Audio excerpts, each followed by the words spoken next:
Hi everyone, in front of me I've got a WACOM MovinkPad 11 and let me share with you how to soft reset and force restart this device.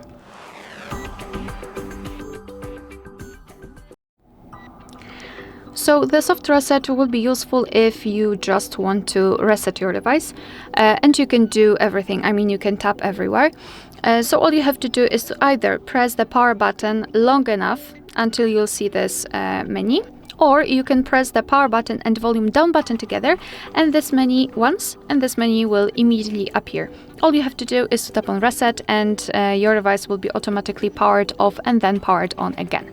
However, if for some reason you can't do anything, so you cannot really tap on the screen, it does not respond, you can try to force restart it. And to do that, you have to use the same combination of keys, so power button and volume down button together, and wait until you'll see the black screen and then the developer's logo. So let me try to do it. Let me press both of those buttons and let's ignore this restart option and power off. Keep pressing both buttons. It should take approximately 10 seconds maybe. So keep pressing. We've got the black screen, which is a really good sign. Keep pressing.